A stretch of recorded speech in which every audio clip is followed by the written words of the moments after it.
नमस्कार, मैं राहुल कुलकर्णी, एनडीटीवी में आपका स्वागत है। YS Quraishi sir, Thomas CEC आप हमारे साथ हैं और सर का एक ट्वीट अब एक नया छोटा-सा शायद डिबेट छेड़ सकता है। सर, आपका कहना है कि पूजा खेड़कर को इमीडिएटली टर्मिनेट कर देना चाहिए, उस तरीके के रूल भी हैं। जी जी जी। Go ahead sir, go ahead sir.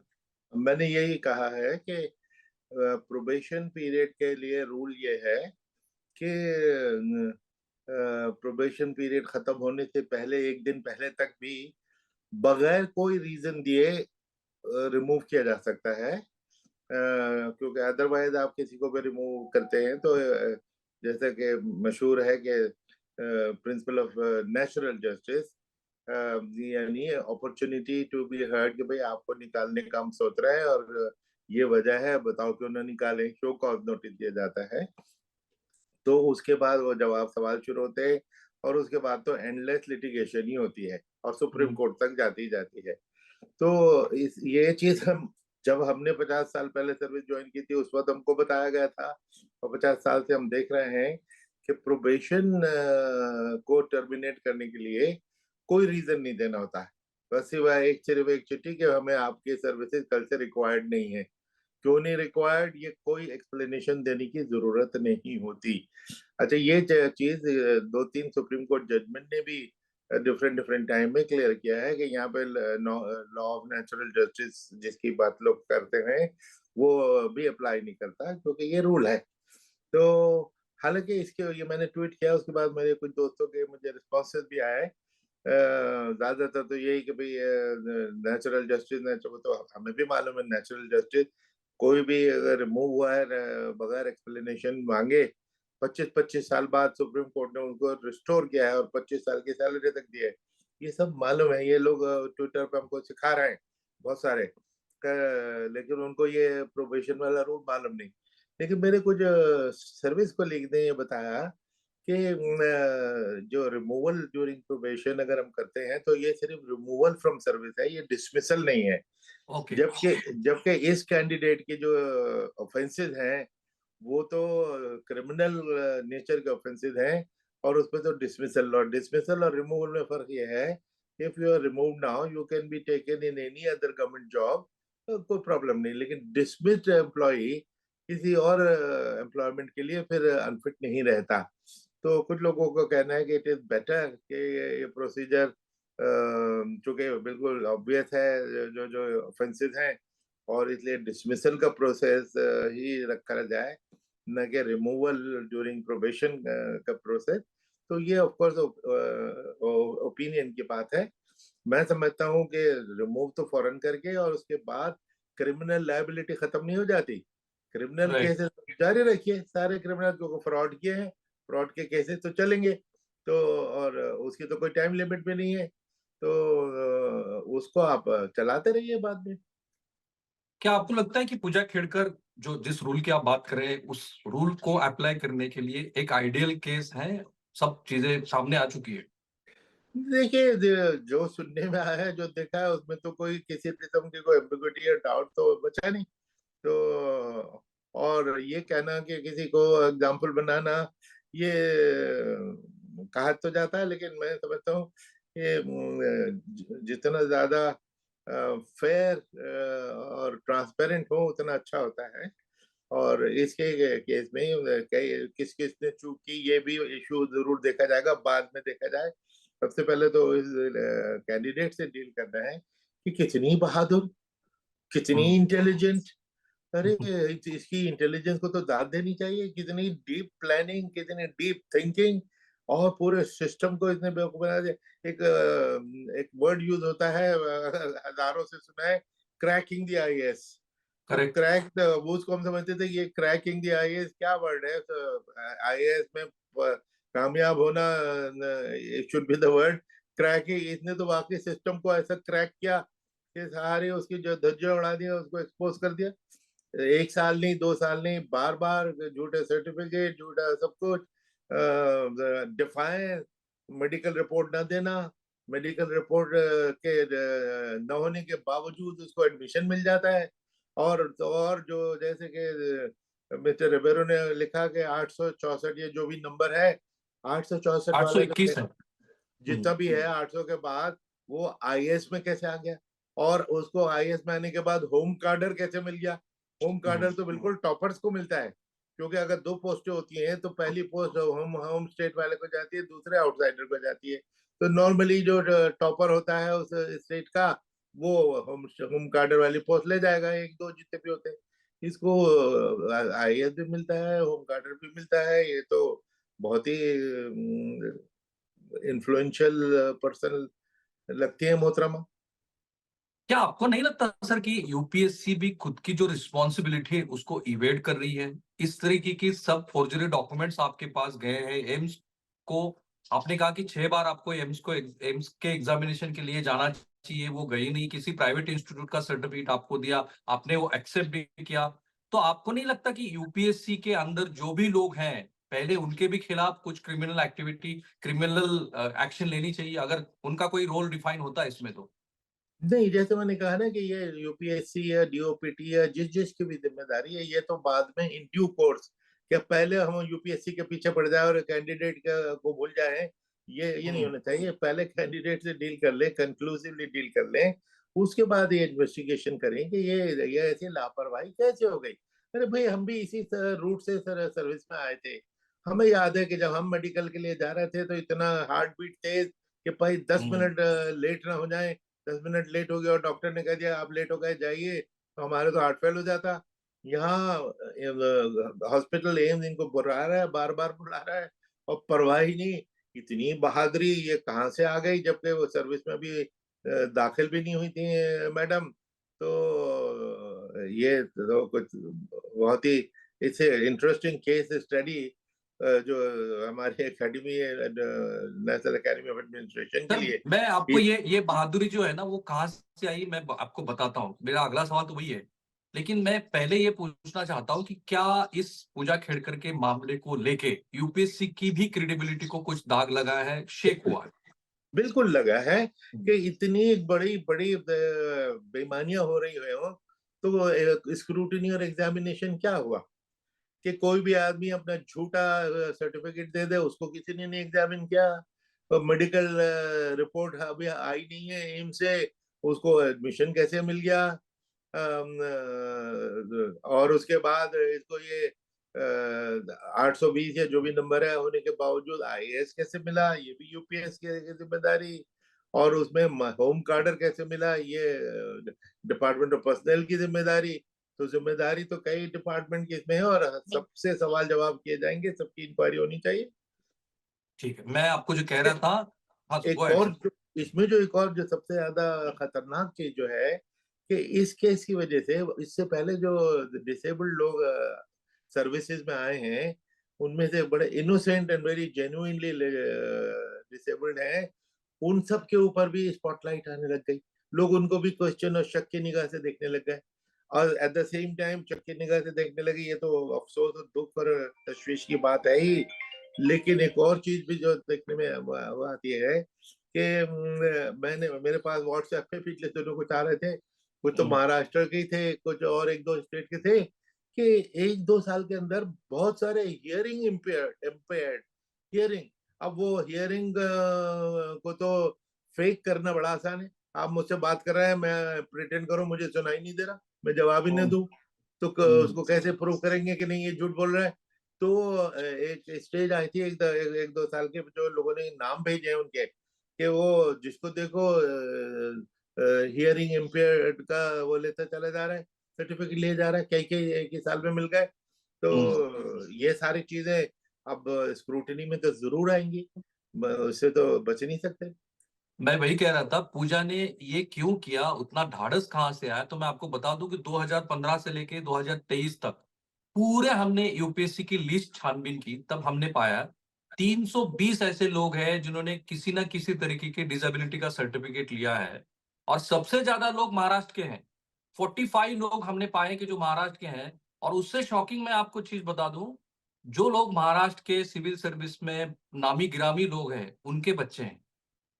तो आप इस बात को लेके कैसे देखते हैं कि एक बहुत बड़ा सिस्टम पिछले 10 साल से चला आ रहा है, तो पूजा तो पकड़ी गई इसलिए चोर है? हाँ, नहीं, आपने जो बताया हो सकता है कि ये एक दफा किसी ने ट्राई किया, कामयाब हो गया, और फिर तो ये बात फैली, तो औरों ने भी इसका इस्तेमाल किया कि भाई ये तो बड़ी अच्छी तरीका है, कि ये इसकी तो कोई स्क्रूटनी नहीं होती, तो बहुत अच्छा शॉर्टकट है, तो बहुत लोगों ने इसको इस्तेमाल किया। और लेकिन महाराष्ट्र के बियॉन्ड भी कई स्टेट में जैसा कि मेरे पास आया, तो ये सारी चीजें जरूर मीडिया को भी इन्वेस्टिगेट करनी चाहिए, जैसे आपने की। और यस। पुलिस, और इसमें तो सीबीआई पूरी एक डिटेल्ड इंक्वायरी होनी चाहिए कि ये सब क्या हुआ, कि आगे से ना हो। देखिए, एक एक 10-10 लाख बच्चे आईएएस के, सिविल सर्विस की तैयारी करते हैं, और कई कई साल तक तैयारी करते हैं, और उसके बाद इस किस्म का कोई बेईमान आदमी उसकी पोस्ट छीन ले। अब ऑब्वियसली जिस पोस्ट पे ये मैडम आई है, इस पे कोई और ओबीसी आता, जो जेन्युइन ओबीसी है, 40 करोड़ के वेल्थ वाला ना आता, और रियल गरीब आता, उसकी पोस्ट छीनी इन्होंने। तो करेक्ट। ये अपनी ही इस डिसेबल्ड लोगों के साथ ज्यादती हुई। तो राइट। कोई भी बेईमानी से पोस्ट लेता है तो वो किसी और की कॉस्ट पे ही होती है, क्योंकि ये पोस्ट तो लिमिटेड है। तो इतने टाइट एग्जाम में इतनी आसानी से बेईमानी हो सकती है, ये एक इंटरेस्टिंग केस है। राइट। आप इसमें अगर रिफॉर्म करना है तो कहाँ पे करना है? ईमानदारी वाली जो बात होती है वो तो अपने पर्सनल अपब्रिंगिंग के ऊपर होता है। तो मैं यूपीएससी के लेवल पे और कैंडिडेट के लेवल पे आप कहाँ देखते हैं कि इस तरीके की रिफॉर्म हो सकते हैं? एक पेपर लेने से आपके एग्जाम में उसमें वो नीतिमत्ता वाला आप एक पेपर भी लेते हैं। नहीं, ये तो देखिए, कहाँ से इसका आगे के लिए सुधार होगा, उस सबसे पहले तो मर्ज को डायग्नोस करना होता है कि हुआ क्या था। राइट। तो हम्म। इसकी जब इन डेप्थ इंक्वायरी हुई कि क्या क्या बेईमानियां हुई और कैसे हुई, जब वो पता लग जाएंगी, तो उसके बाद ऑटोमेटिकली डायग्नोसिस जब एक दफा हो जाए मर्ज, तो आगे का प्रेस्क्रिप्शन भी उसी से निकलता है।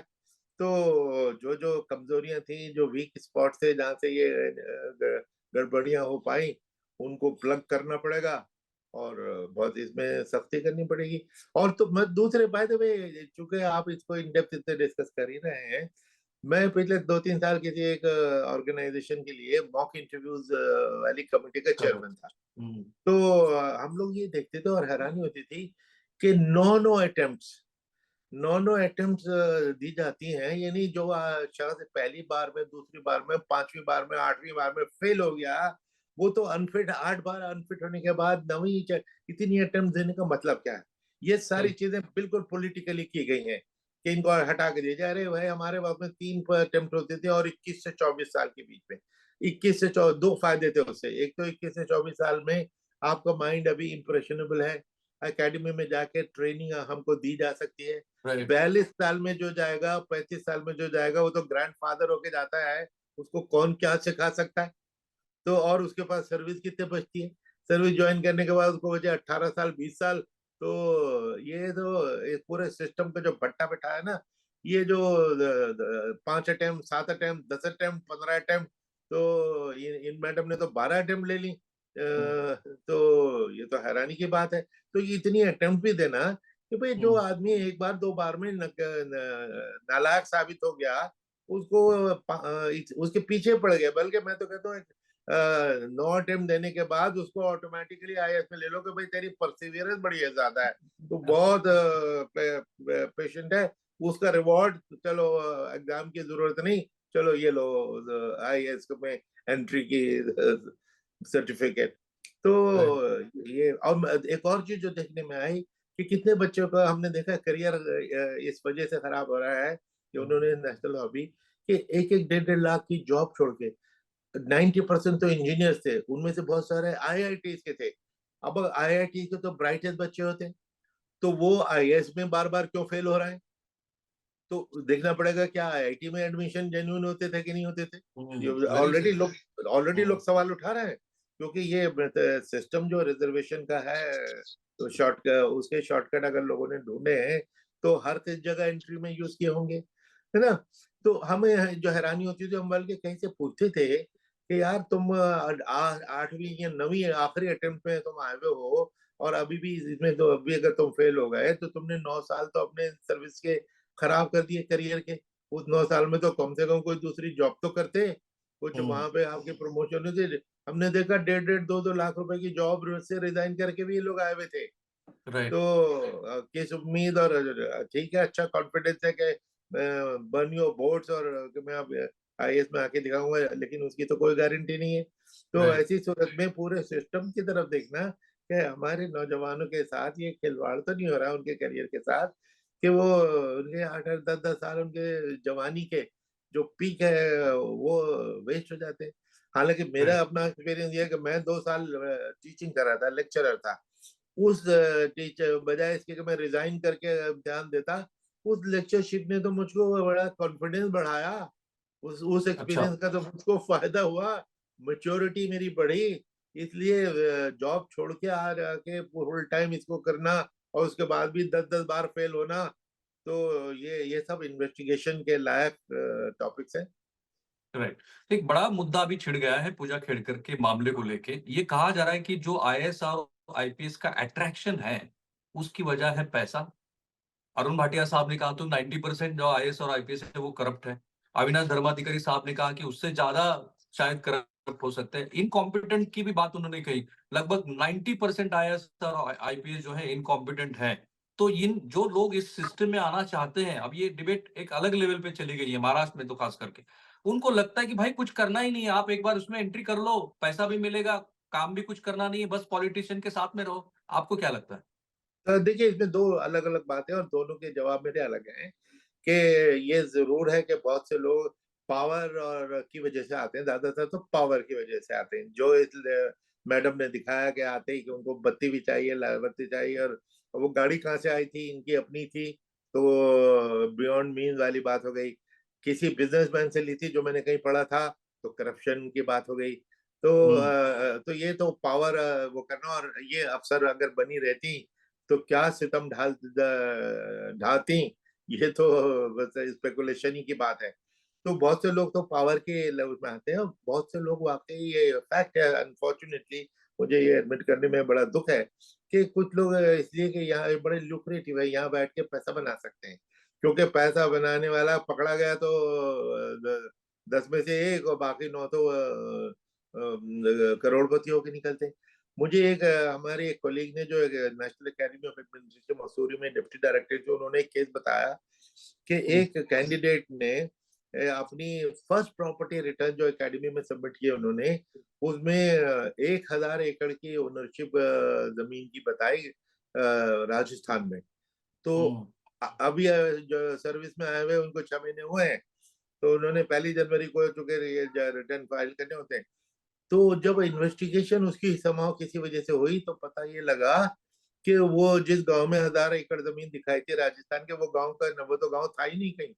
तो ये इतनी दूरंदेशी थी कि 1000 एकड़ पहले ही उसमें दिखा दो, तो जब मैं करप्शन करके 1000 करोड़ों बनाऊंगा बनाऊंगी, तो उस वक्त मैं ये दिखाऊंगा कि भाई मैं तो खानदानी रईस हूँ, क्योंकि मैंने तो पहले ही रिटर्न में 1000 एकड़ दिखाए थे।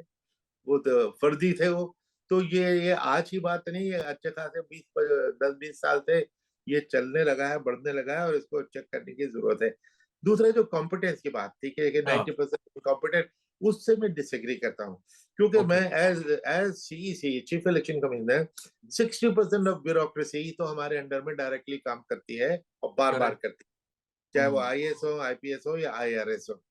और वही सिविल सर्विस जो नॉर्मली जिस पे इल्जाम लगाया जाता है इनएफिशिएंट, लेजी, करप्ट, जब इलेक्शन कमीशन के अंडर में आते हैं, तो आपको जीरो एरर इलेक्शन देते हैं, और हर बार देते हैं जीरो हम्म। एरर। और करेक्ट। कितने हैं? 15 मिलियन, 1.5 करोड़ लोग जनरल इलेक्शन अभी जो कराया है, 1.5 करोड़ लोगों ने कराया है। कितना स्मूथली कराया है, कोई कंट्रोवर्सी कहीं नहीं हुई, कहीं लॉ एंड ऑर्डर की प्रॉब्लम नहीं हुई। बल्कि सीईसी का स्टेटमेंट मैंने देखा था कि सिर्फ 30-35 ही रीपोल हुए, वरना नॉर्मली 300 400 500 रीपोल हो जाते हैं, जहां बेईमानी हुई होती है, वायलेंस होती है, यानी इतना पीसफुल। तो ये सारा ब्यूरोक्रेसी ही कराती है। तो हम्म। मैं समझता हूँ कि इंडिया का इलेक्शन इतने कामयाबी से कराने को, जिसको दुनिया एडमायर करती है, इसका श्रेय ब्यूरोक्रेसी को जाता है।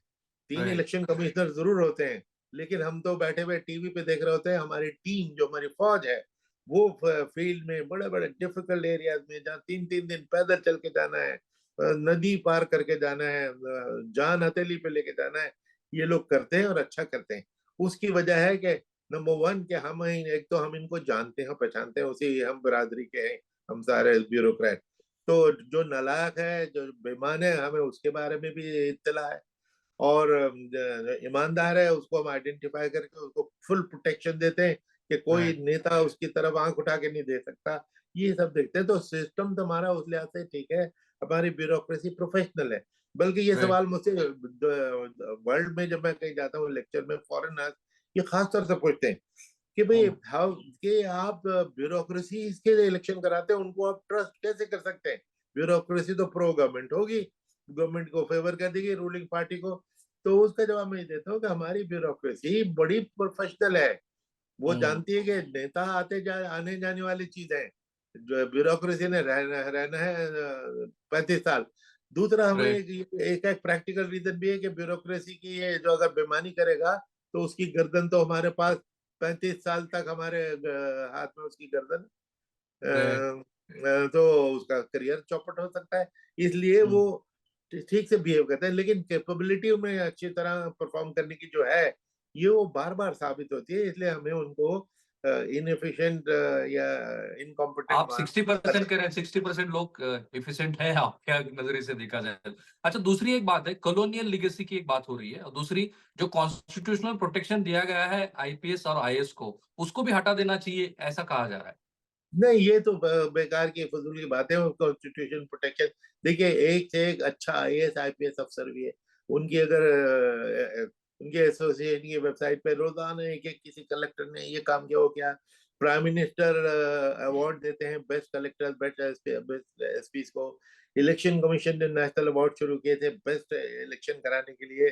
तो अगर उनके आप हिस्ट्री पढ़ें, उनको सुने कि उन्होंने क्या क्या किया, एक से एक इनोवेटिव, एक से क्रिएटिव, और एक राइट, से एक ईमानदार है। ऐसा नहीं है कि सब सभी बेईमान है। ये जरूर है कि बेईमानों की तादाद पहले के मुकाबले में ज्यादा है, बहादुरी ज्यादा हो गई।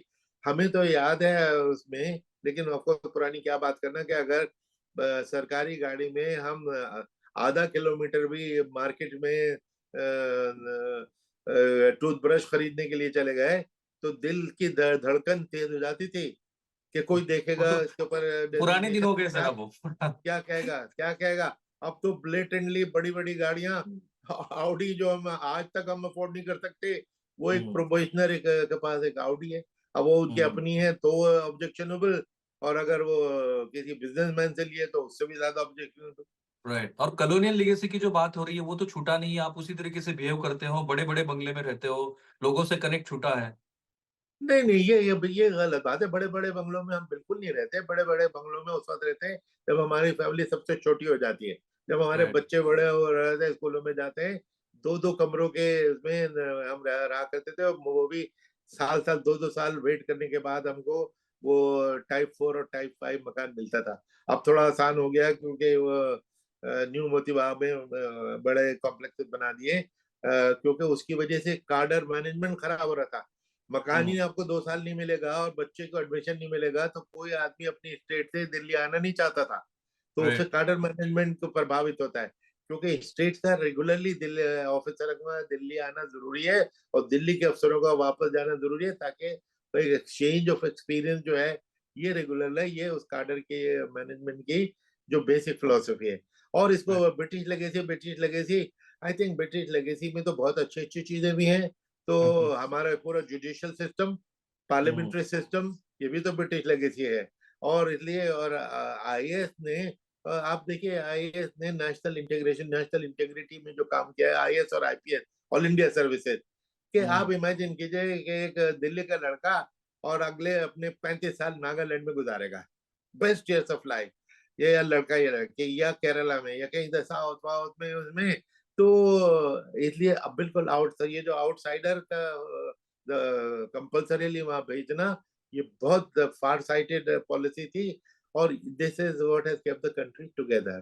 तो राइट। ये सारे पॉजिटिव चीजें नहीं, जो आज के एक्साइटमेंट में न भूले, ये मेरा गुजारिश होगी।